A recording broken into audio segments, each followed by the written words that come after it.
Hey, Jody here with weldingtipsandtricks.com. Mucho technical difficulties this week. That's why I haven't produced a welding video yet, but I'll be back on track pretty soon.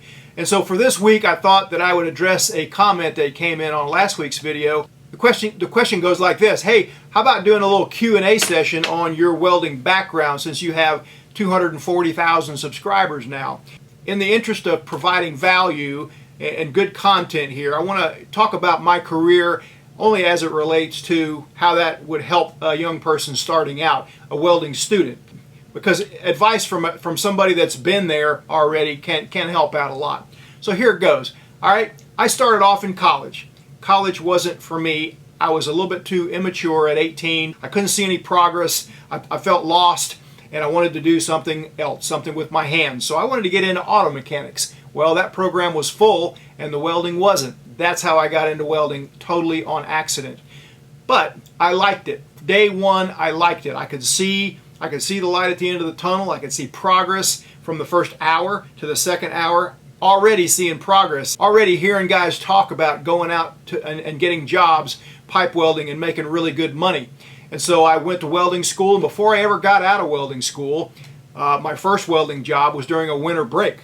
And the instructors there encouraged me to go get some experience. We had about a 5-week break, a winter break, and there was a local sweatshop, which is exactly what it was.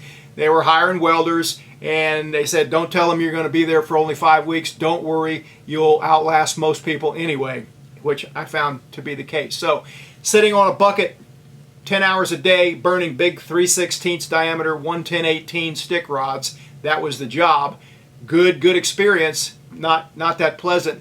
Almost zero ventilation in that place. So I'm glad I left after 5 weeks. Went back to school and then went on and got pipe under my belt and went on and welded pipe for about 13 years. And that was all really good work. Several nuclear plants, paper mills, other power plants, fab shops, things like that. And then a turn of events, my wife's father got diagnosed with cancer, and she wanted to get home right away. I drug up from that job. That's just construction language for I quit. And I started putting out feelers for another job. And in doing so, I went back to the school that I thought I graduated from to get my diploma, to have it all in my resume and everything. Come to find out, I didn't really have a diploma yet, but I got it. I got my ducks in a row. I had completed all the requirements. And so they said, "Hey, you should check at Delta. We just sent a guy out to Delta." I didn't know Delta hired welders. I didn't even know they had a maintenance base in Atlanta, but they did. I got the job, and then I became welding instructor and the guy that certified the welders at Delta. And since I was tasked with running the certification program for the aircraft welders, I decided I needed to go get my CWI. And that's American Welding Society Certified Welding Inspector credential. And Delta was not keen on paying for that at the time, and I decided I wanted to get it anyway, so I coughed up my own money, used my own vacation time, went and got that. So glad that I did. It was a good decision. Later on, when the senior CWI became a thing, I went and got that as well. And that went on for 21 years. Part of that 21 years, I spent a 5-year stretch in the metallurgical lab, working with Delta, doing failure analysis, doing over-temp analysis on turbine blades, materials characterization, chemical testing of chemical tanks, hardness testing. Gravy job. I learned a ton. Got paid while I learned. And it was a great job until it wasn't, until I got a manager who was somewhat of a dictator, and I only added the tater on there to be nice. All right, so then I went back to the training department and instructed and managed the training program until I retired in 2011. Sometime around 2007, I started weldingtipsandtricks.com. Why would I start a website on the side while I had this job, this great job for an airline? Well, airlines went bankrupt, cut benefits, cut pensions, and all that stuff. Sent me to this brainwashing seminar, basically called Meridian Training, where they would just browbeat everybody and tell them it's their fault that the company was in bankruptcy, and if you aren't a 10 on a scale of 1 to 10 in your commitment to this company, you need to do the integrous thing and quit right now. And that flipped a switch in me that said, I will quit. I will quit, but I will not quit right now. I'll do it on my terms, and I started weldingtipsandtricks.com as an exit strategy from just the corporate world. And luckily it caught traction, and now here I am. So that's my career from a 20,000 foot view. Now what does that mean? How can that help a young person getting started out in welding that has chosen welding as a career? Well, let's take a look back. All right, let's look at a few things. Number one, when starting out in welding school, apply yourself. Learn everything you can. Squeeze every drop out of that orange. Your instructor has some knowledge, and if you don't ask enough questions, you won't get all the knowledge he has to offer. Learn how to use a cutting torch. Learn how to use a pipe beveler. Learn how to manage your work. If the pipe beveler is tied up in the mornings, then bevel your pipe in the afternoons, or even stay over and bevel it so you can be productive during your time in the booth. All these things mean a lot in the end. Get some experience even before you get out of school if it's possible. Any experience you can list on an application is better than none. Learn how to use as many different welding machines as you can. A lot of schools standardize and they have the same machine booth after booth after booth. The school I went to had several different machines, and you kind of wound up your favorite booths, but the instructors tried to make sure you didn't get to camp out on that machine all the time. So you might have to run this big torpedo Hobart generator one day. Maybe you're welding a Lincoln one day, a Miller one day, and a Hobart the next day. That's a good thing.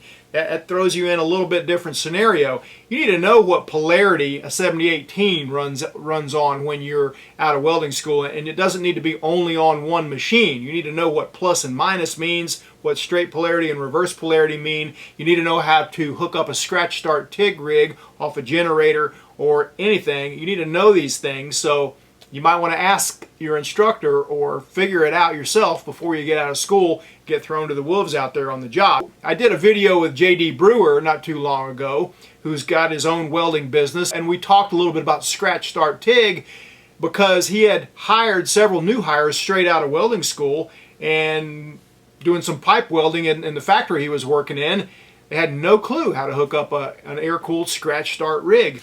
And it's kind of a turnoff for an employer if you don't know that. Now you can learn it in 20 minutes. Just the fact that you don't know how might prevent some opportunities from coming along. At first impression means a lot. Here's some good advice. Respect the old timers and try to earn their respect. What do I mean by that? Respecting them just means recognizing that they've been around for a while. They know some stuff that would help you a lot to know. If you're all cocky and think you know everything and think you're a golden arm and all that, that old timer is going to withhold information from you that you need. How do you earn his respect? You show up on time, you do the work, you pay attention, you hand him a grinder when he needs a grinder, you hand him a rod when you be nice to him. Be a good person. That's all I'm talking about. Treat him the way you would want to be treated when you're that age. That's all I'm talking about. Once you earn their respect, they will open up to you. They'll take you under their wing, teach you those things that you really need to know, and they will not teach you if you're a jerk. Sorry. All right, here's some other advice. Don't be afraid to pivot along the way. You see opportunities come along, you don't necessarily want to be under the helmet your whole life. It's a young man's game. You know, you can put 20 years in, not much problem, but if something comes along, if you're able to pivot and get a job as for a major welding supply company, or with somebody like Lincoln or Miller or Fronius or somebody like that, if you have an opportunity like that to go with somebody like that, think about it. You may think, I don't want to be under an office, I'm not a salesman. Think about it. Don't be afraid to pivot. That's where you grow and learn. Here's the way it should work. Early in your career, you don't know nothing.